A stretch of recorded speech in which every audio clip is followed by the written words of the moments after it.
नमस्कार. आम्ही सांगोल्यात बनसोडे काकांच्या घरी आलेलो आहे. 15 दिवसापूर्वी त्यांना संजीवनी दिली होती. त्यांना त्यांच्याच तोंडून त्यांना विचारूया की संजीवनीचं काय त्यांना रिझल्ट आलेला आहे. नमस्कार काका. नमस्कार. तुम्हाला अगोदर काय त्रास होता? मला दम्याचा त्रास होता. आणखी दमा आणि पिंढऱ्या मांड्या दुखत होत्या. अच्छा. चालताना काय त्रास होता? चालू वाटत नव्हतं. बरं. चालताना दम लागत होता. दम लागत होता. आता तुमचं नाव सांगा पूर्ण. माझं नाव जगन्नाथ रामबाजी बनसोडे, राहणार सांगोला, भीमनगर. वय काय आहे तुमचं? साधारण 78 वय आहे. यांना त्रास होत होता. तुम्ही कुठली कुठली औषधं केला ह्याच्या अगोदर? मी दम्याची सगळी औषधे केलीत. कुठेही रिझल्ट आलेला नाही. हे आता किती दिवसापासून संजीवनी घेताय? ही मी 15 दिवस झाले घेतोय आणि आता दुसरी बाटली चालू केली. तर आता तुम्हाला काय फरक जाणवतोय आणि काय फायदा झाला हे सांगा.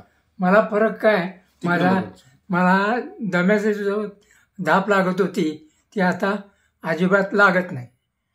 चालू वाटत नव्हतं. मी आता फिरतोय. बाहेर फिरायला जाताय? होय. जेवण कमी होतं ते आता मी भरपूर जेवण करतो. आता तुम्हाला संजीवनी किती दिवस घ्यायला सांगितलंय आम्ही? तुम्ही 6 महिने सांगितले. कंटिन्यू. मी 1 वर्षभर घ्या. म्हणजे तुम्हाला औषध इतकं आवडलेलं आहे. इतरांना काय सांगाल तुम्ही?